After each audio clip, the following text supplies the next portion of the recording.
About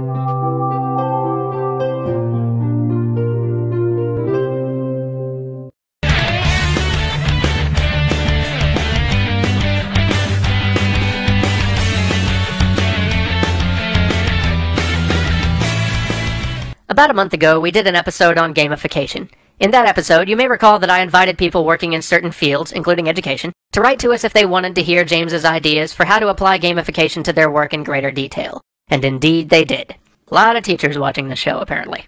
The response was overwhelming. Teachers wrote in from all over the world. In fact, so many of you wrote in that we haven't yet been able to answer all the emails, for which I apologize. Because the response was so huge, and it'll be a while before we can finish replying to all of you, we decided to just go ahead and do an episode on the topic of gamifying education.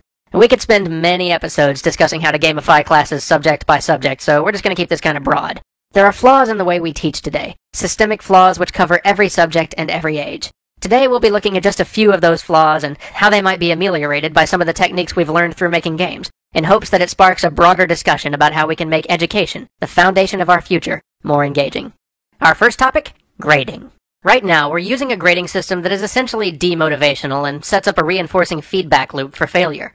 Today's students first walk into a classroom or approach new assignments thinking of themselves as having an A+, at least subconsciously, and from there, with every mistake, there's nowhere to go but down. We need to recontextualize grading. In games, we've learned that progress encourages progress, and the human desire for efficiency is a far stronger motivator than the fear of falling further from one's goal. To this end, if you simply make all assignments worth points, let's call them experience for a lark, have all students start at 0 XP, and always gain points as they go, continuously progressing towards clear and tangible levels, each with their own benefits. Each assignment and each test feels rewarding rather than disheartening. It's more fun to gain stuff than to lose it. Additionally, this methodology never leaves a student at a point where they feel like they should just give up. The best part is that you don't even have to change anything about the way you already grade the class to do this. You'd still have the same total number of possible points the class was worth, and you divide them in the same manner that we normally divvy up letter grades. All you're doing is counting upwards instead of down, and corresponding the letter grades to levels as you go. Lee Sheldon did a basic version of this for his class at Indiana University, and found it to be highly effective. The only thing I felt that he could have done more was to give the kids skills as they leveled. Without them, the different grading was just an arbitrary reward system that didn't provide real value to the students and didn't highlight the inherent value of education. If you were instead to give students pickable powers every level and set up class-wide achievements, you could teach lessons within the game system itself.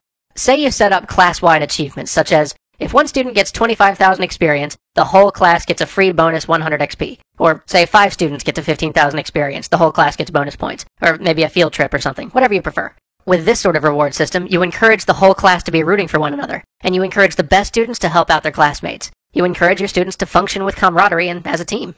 The best kids can't get the maximum possible score unless they help their peers pull up their grades. And at the same time, the kids who are struggling, rather than resenting their classmates who are doing well, are cheering them on because other kids succeeding is going to help their own grade.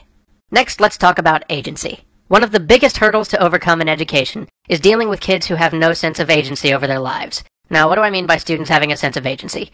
It's simply the idea that they feel like they control their own destiny, that their choices matter.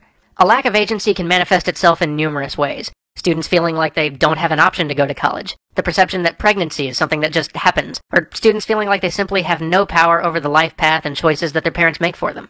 Without agency, it's almost impossible to feel motivated. Rather than making decisions for the future, people without a sense of agency simply stumble through life day to day without any long-term goals. But a sense of agency isn't a binary thing. It's a scale. The more agency you feel over your life, the better you tend to do, and the more ambitious goals you tend to be willing to set for yourself.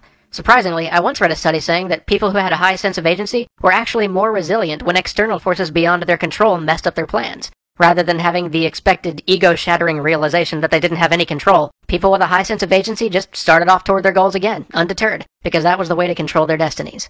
So how do we impart agency? Games. Almost any game can help hammer home the idea that you control the future. In a game, the cycle between choice and result is generally much shorter than that in life and much more clearly indicated. In a game, the player tries something, fails, tries something new, and keeps making new decisions until they succeed. Games teach us that different choices have different outcomes, and we control the choices we make. James has spent some time working with inner-city kids, as well as some high schoolers in suburban Pittsburgh, testing this idea, attempting to draw a connection between the control the kids had in the game they played and the control they had in their own lives.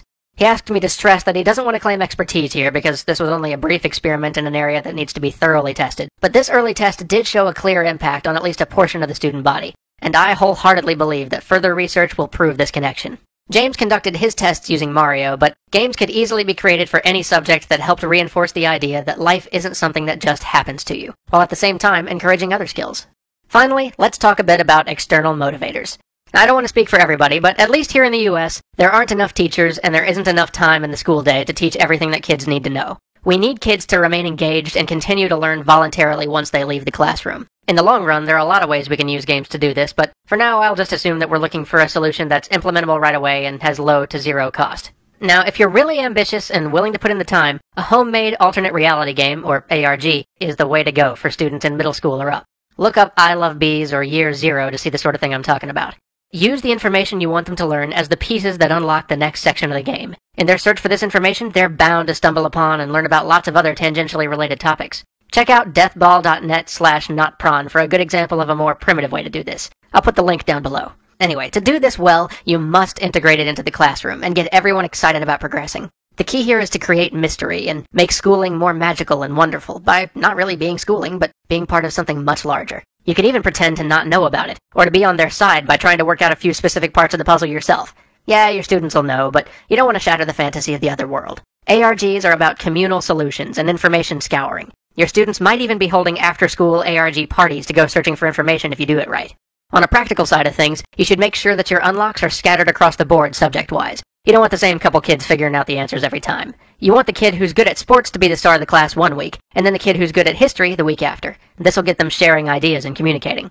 The very best problems are cross-disciplinary ones that force the solvers to know about two very disparate fields. The tricky part when giving these problems is that you want to make sure that when a student only figures out part of the answer, they still know they're on the right track. Now, obviously, creating something like this involves a pretty big initial time investment. But really, it's not substantially higher than creating and grading a few good tests, especially if you already know some basic HTML. Still, not everyone has that kind of time, so if you're looking for something a little more simple, you can always try what I call the Plot Your Route game. In this game, you choose two arbitrary but interesting topics, let's say Sekigahara and monarch butterflies, and have students come back the next day with a series of links that got them from one topic to the other. It's easiest to do this with Wikipedia, but the game still works with most any set of websites. Any student who does the exercise gets some experience, assuming you're using the grading system we talked about, but the winner is the student who can make the connection in the fewest number of links, and they get some additional bonus. Maybe their homework that day is worth an additional 10% experience, or they get a reward of 50 extra points, or they get to choose a question on the next quiz that everybody in the class will get full credit for automatically. If your class is responsible, you can even let them choose the topics, 2 different students choosing a random topic each day. This exercise encourages curiosity. It gets students to comb through information that they might otherwise not ever have examined, and by incentivizing the shortest path, you have a reason for students to go back over the information and to explore new directions that information could branch to. Most importantly, though, this exercise trains them in understanding the connections between information. It gets them to think about how ideas are linked. In the 21st century, this will be a vital skill for any adult, and one that'll help them contextualize their education and understand the importance of subjects that they might not immediately be interested in. And if you want to make sure that they're not just scanning for links, simply have them write a sentence between each link explaining the connection. Man, are we ever out of time. This rabbit hole goes pretty deep, but I hope those suggestions have helped to catalyze some ideas of your own. And if so, share them in the comments. It'd be pretty sweet if this week's comments thread just turned into a giant education improvement think tank. Oh, and Battle of Sekigahara, to Japan, to Wildlife of Japan, to Butterfly, to Monarch Butterfly. Beat that. See you next week.